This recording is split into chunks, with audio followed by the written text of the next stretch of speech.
மீண்டும் மற்றொரு வீடியோ மூலமாக உங்க எல்லாரையுமே சந்திக்கிறதுல சந்தோஷம். இன்னைக்கு நாங்க பார்க்க போற அல்லது டிஸ்கஸ் பண்ண போற தலைப்பு வந்து உங்களோட கேள்விகள்ல இருந்து தெரிவு செய்த ஒரு விஷயமாக இருக்கு. நிறைய பேரண்ட்ஸுக்கு, தாய்மாருக்கு குறிப்பாக இருக்கிற ஒரு டவுட் வந்து, எங்களோட குழந்தைகள் வந்து ஏதாவது ஒரு கிஃப்ட் கொடுத்தா அல்லது ரிவார்ட் பண்ணா தான் படிக்கிறாங்க, அல்லது அவங்கள படிக்க வைக்கிறதுக்கு ஏதாவது கொடுக்க வேண்டியதா இருக்கு, ஹோம்ஒர்க் செய்யறதுக்கு ஏதாவது கொடுக்க வேண்டியதா இருக்கு. இதை செய்தீங்கன்னு சொன்னா ஒரு சாக்லேட் வாங்கி தரேன், அல்லது இந்த ஒர்க்கை முடிச்சிங்கன்னு சொன்னா பார்க்க போகலாம், இப்படி ஏதோ ஒன்று சொல்ல வேண்டியதா இருக்கு. இது சரியான முறையா? நாங்க வந்து பிள்ளைகளை படிக்கிறதுக்கு தூண்டுறதுக்கு ரிவார்ட்ஸ் கொடுக்கலாமா, அல்லது என்ன மாதிரியான ரிவார்ட்ஸ் கொடுக்கலாம் அப்படிங்கிற கேள்வி வந்து கமெண்ட்ல கேட்டிருந்தீங்க. ஸோ இந்த வீடியோ மூலமாக நாங்க பார்க்க போறது, இந்த ரிவார்டிங் சிஸ்டம் அல்லது வந்து இந்த ரீஇன்ஃபோர்ஸ்மெண்ட், பாசிட்டிவ் ரீஇன்ஃபோர்ஸ்மெண்ட் அப்படின்னு சொல்லுவோம் இல்லையா, குழந்தைகளுக்கு நாங்க படிக்கிறதுக்காக இந்த ரிவார்ட் கொடுக்கறது அப்படிங்கிறது சரியா, அல்லது அதுல என்னென்ன பிரச்சனைகள் ஏற்படலாம் நீங்க ரிவார்ட்ஸ் கொடுக்குறீங்க அப்படின்னா, அடுத்தது வந்து என்ன மாதிரியான ரிவார்ட்ஸ் நீங்க கொடுக்கணும், என்ன மாதிரியான விஷயங்களை தவிர்த்து கொள்ளணும், இது குழந்தைகள்ல எவ்வாறான சிக்கல்களை ஏற்படுத்தும் அப்படிங்கிற முழு பார்வை தான் இந்த வீடியோ மூலம் பார்க்க போற இன்சைட்டா இருக்க போகுது.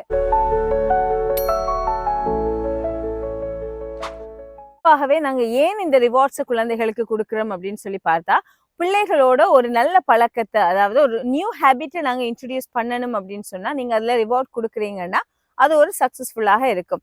அல்லது வந்து குழந்தைகள் வந்து ஒரு குறிப்பிட்ட ஒரு பழக்கம் அவங்கள்ட்ட இருக்கு, அதை இல்லாம ஆக்கணும், அதாவது பேட் பிஹேவியர் ஒன்று நீங்க இல்லாம செய்யணும் அப்படின்னு சொன்னா நீங்க ரிவார்ட் கொடுக்குறீங்கன்னா கூட இது வந்து சக்சஸ்ஃபுல்லாக இருக்கும். சில பேரண்ட்ஸை பார்த்திருப்போம், பொதுவாகவே நாங்க இந்த ரிவார்டா கொடுக்குறோம் இல்லையா, இது வந்து ஓவர் டோஸ்ல நாங்க கொடுக்க ஆரம்பிப்போம். பிள்ளைகளுக்கு எப்பவுமே நாங்க கொடுக்குற ரிவார்ட் வந்து சாக்லேட்டாகவோ அல்லது கேண்டீஸ், அவங்களுக்கு இனிப்பு பண்டங்களாகவோ கொடுக்கறதா இருப்போம். அப்படி இல்லைன்னா வந்து டிவி ஸ்கிரீன் டைமும் எப்பவுமே நம்ம அவங்களுக்கு ஒரு ரிவார்டாகவே கொடுக்கறத பார்த்திருப்போம். இதை நீங்க செய்தீங்கன்னு சொன்னா வந்து நீங்க இன்னும் ஒரு 1/2 hour டிவி பார்க்கலாம். ஸோ இப்படியான விஷயங்களை எங்க குழந்தைகளுக்கு நாங்க ரிவார்டா கொடுப்போம். கொஞ்சம் வளர்ந்த பிள்ளைகள்னா வந்து மணி, காசு வந்து நாங்க அவங்களுக்கு ரிவார்டா கொடுக்கறத கூட கண்டிருப்போம். ஸோ இந்த ரிவார்டாக நீங்க தொடர்ச்சியாக உங்களோட குழந்தைகளுக்கு கொடுக்குற நேரம், நீங்க நினைப்பீங்க உங்களோட பிள்ளைகிட்ட ஒரு நல்ல பிஹேவியரை நீங்க எக்ஸ்பெக்ட் பண்ணுறீங்க அல்லது பழக்கலாம் அப்படின்னு சொல்லி, ஆனா அதுல சில சிக்கல்கள் கூட ஏற்படுறதுக்கான வாய்ப்பு இருக்கும். நீங்க கொடுக்குற ரிவார்ட்ஸ் எல்லாமே வந்து ஒரு ஷார்ட் டேர்ம் மோட்டிவேஷனாக இருக்கும் அப்படின்னா, அதாவது ஒரு குறிப்பிட்ட விஷயத்த அந்த நேரம் அச்சீவ் பண்றதுக்காக நீங்க கொடுக்குறீங்க அப்படின்னு சொன்னா அது சரியான ரிவார்ட் சிஸ்டமாக இருக்காது. இந்த ரிவார்டுக்கும் பிரைப், லஞ்சம் கொடுக்கறதுக்கும் வந்து ஒரு சின்ன ஒரு இடைவெளி தான் இருக்க போகுது. நீங்க உங்களோட குழந்தைகளுக்கு ஒரு விஷயத்த சமாளிக்கிறதுக்காக ஏதாவது கொடுக்குறீங்க. உதாரணமா வந்து உங்களோட பிள்ளை வந்து ஒரு மிஸ்பிஹேவ் பண்ணுது, வெளியே போய் அழுகுது அப்படின்னு சொன்னா, கொஞ்ச நேரம் அழாம இரு, நான் உனக்கு சாக்லேட் வாங்கி தரேன், ஐஸ்கிரீம் வாங்கி தரேன் அப்படின்னு சொல்ற பெற்றோராக நீங்க இருப்பீங்க அப்படின்னு சொன்னா, அந்த இடத்துல நீங்க ரிவார்ட் பண்ணி உங்களோட குழந்தையோட ஒரு கெட்ட பிஹேவியரை சரியாக்குறதுக்கு முயற்சி செய்யறவங்களாக இருக்க மாட்டீங்க. கண்டிப்பாக அது ஒரு லஞ்சமாகத்தான் வரப்போகுது.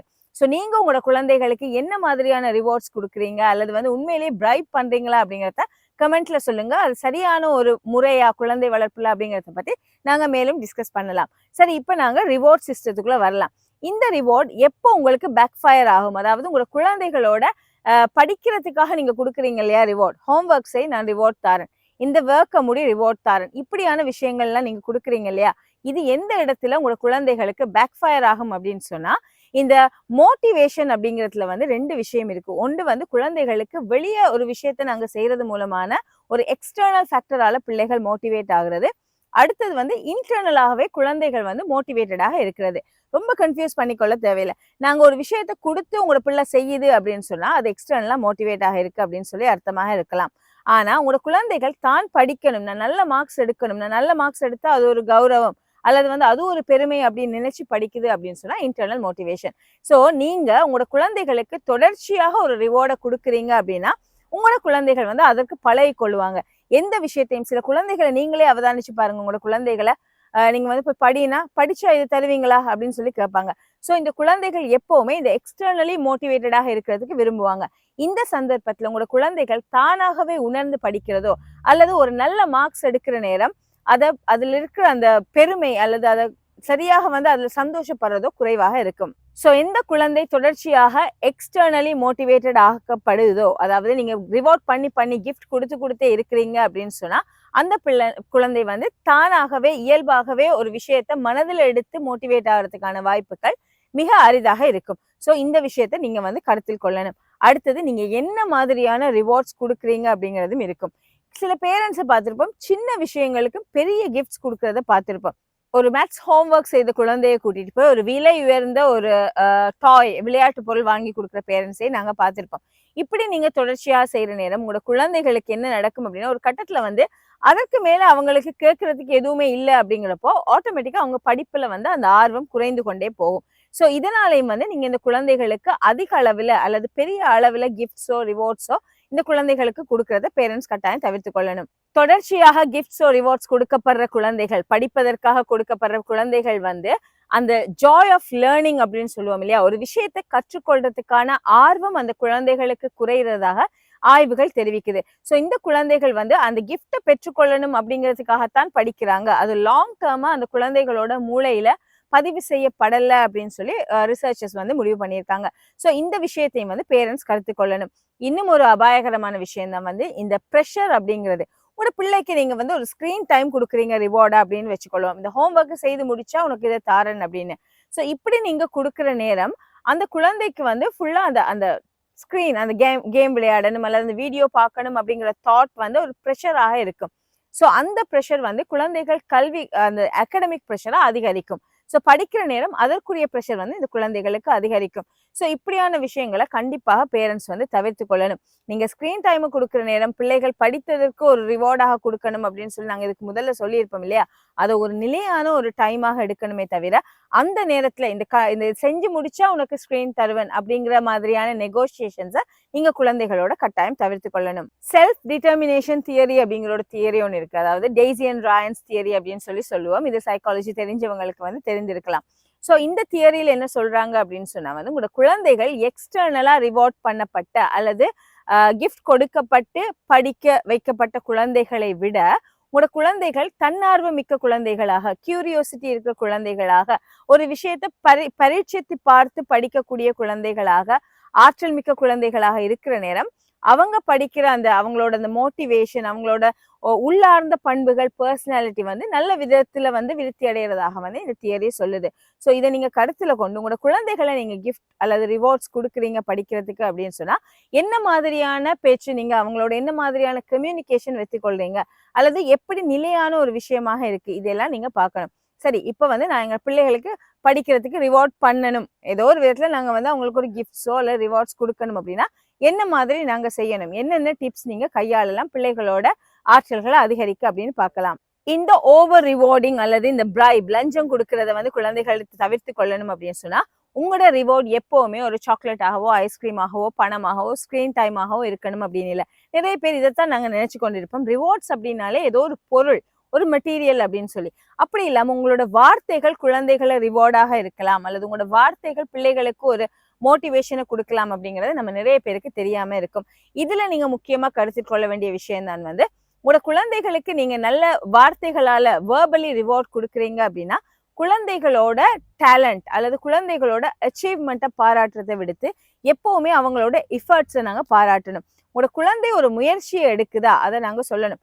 யூ ஆர் ஸ்மார்ட், நீ நல்ல கெட்டிக்கார பிள்ளை அப்படிங்கிறத விட யூ ஒர்க் ஹார்ட், நீங்க நிறைய வேலை செஞ்சிருக்கீங்க, இந்த கணக்கை நீங்க செய்திருக்கீங்களா, நீங்க இவ்வளவு ஸ்டெப்ஸ் போட்டிருக்கீங்க, இத்தனை பேஜ் முடிச்சிருக்கீங்க. ஸோ இந்த மாதிரி உங்களோட குழந்தைகளுக்கு அவங்களோட முயற்சி அல்லது எஃபர்ட்ஸை வந்து பாராட்ட கற்றுக் கொடுக்கணும். ஸோ நீங்க இப்படி சொல்ல சொல்ல இதுவே உங்களோட குழந்தைகளுக்கு ஒரு ரிவார்டாக இருக்கும் இல்லையா. இந்த ரிவார்ட் வந்து உங்களோட எக்ஸ்டர்னல் மோட்டிவேஷனை விட குழந்தைகள் இன்டர்னலைஸ் பண்ண ஆரம்பிப்பாங்க. உங்களோட வார்த்தைகள், பெற்றோர் சொல்ற நம்ம வார்த்தைகள் வந்து உண்மை என்று குழந்தைகள் நம்ப ஆரம்பிப்பாங்க. ஸோ இந்த நேரம் இன்டர்னலாகவே உங்களோட குழந்தைகள் வந்து இன்ட்ரின்சிக் மோட்டிவேஷன் அப்படின்னு சொல்லுவோம். அவங்க தன்னோட மனதிலே வந்து தன்னை ஒரு பெரிய ஆளாக உணர்ற நேரம் அதிகமா கற்றுக்கொள்ள ஆரம்பிப்பாங்க.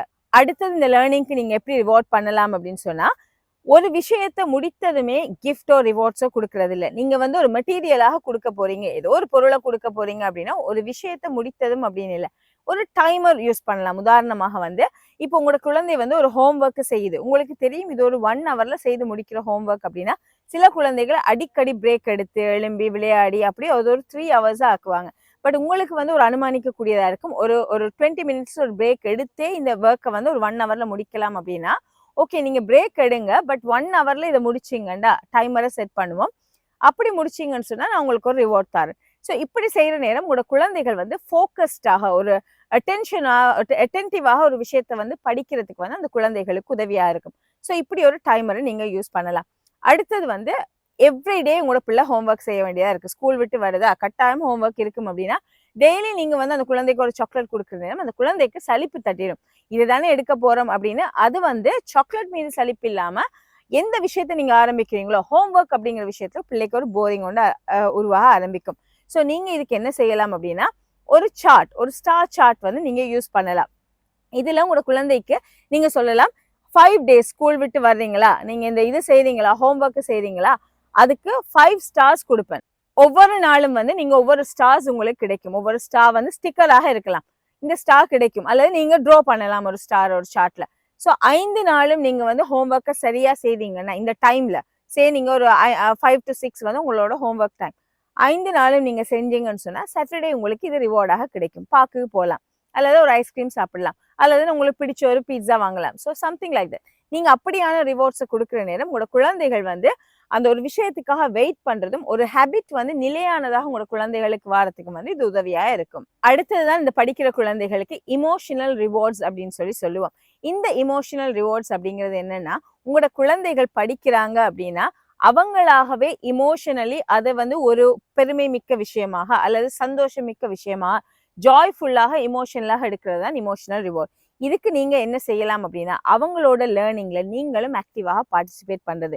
இட் டசன்ட் மீன் நீங்க போய் உட்கார்ந்து உங்களோட குழந்தைகளுக்கு கற்றுக் கொடுக்கணும், எந்த நேரம் பக்கத்துல இருக்கணும்னு இல்லை. உங்களோட பிள்ளை ஒரு செக்ஷனை படிக்குதா, அப்ப நீங்க வந்து இதை எனக்கு எக்ஸ்பிளைன் பண்ணி காட்டுறீங்களா, இல்ல என்ன நீங்க தெரிஞ்சுக்கிட்டீங்க, அப்படியா, இது வந்து எனக்கு இந்த மாதிரி விஷயங்கள் தெரியாது, நான் படிக்கிற நேரம் இப்படி படிச்சது இல்லையே, அந்த மாதிரியான விஷயங்கள் சொல்ற நேரம் உங்களோட குழந்தை வந்து உங்களை விட அவங்களுக்கு நிறைய விஷயம் தெரிந்ததாக உணர ஆரம்பிப்பாங்க.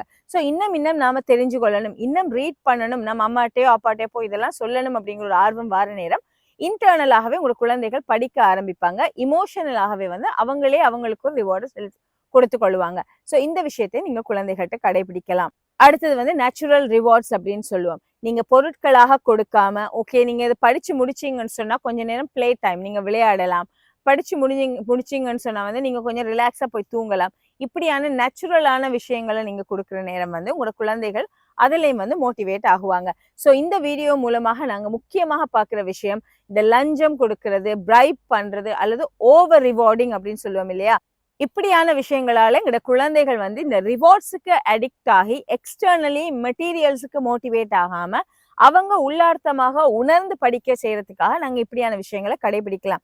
ஸோ உங்களோட குழந்தைகள் வந்து சின்ன குழந்தைகளாக இருப்பாங்க, ஒரு 3 வயது ப்ரீ ஸ்கூலராக இருக்கிறாங்க, ஒரு ஏபிசிடி தான் கற்றுக்கொள்றாங்க, ஒரு எல்கேஜியாக இருக்கிறாங்க அப்படின்னா கூட நீங்க சின்ன வயசுல இருந்து இப்படியான இந்த நேச்சுரலிஸ்டிக்கான அல்லது இன்டர்னலாக இமோஷனலாக ரிவார்ட் பண்ணக்கூடிய விஷயங்களை தொடர்ந்து செய்யும் போது உங்களோட குழந்தைகள் தன்னார்வமிக்க படிப்புல ஒரு ஆர்வமிக்க ஒரு குழந்தையாக உருவாகிறதுக்காகவும் அதே நேரம் புத்திசாலி குழந்தைகளாக உருவாகிறதுக்காகவும் வாய்ப்புகள் நிறைய இருக்கும். இன்னும் ஒரு வீடியோ மூலமாக இன்னும் ஒரு இன்ட்ரெஸ்டிங்கான தலைப்போடு உங்களை சந்திக்கிற வரைக்கும் உங்களிடமிருந்து விடைபெறுகிறேன். நன்றி.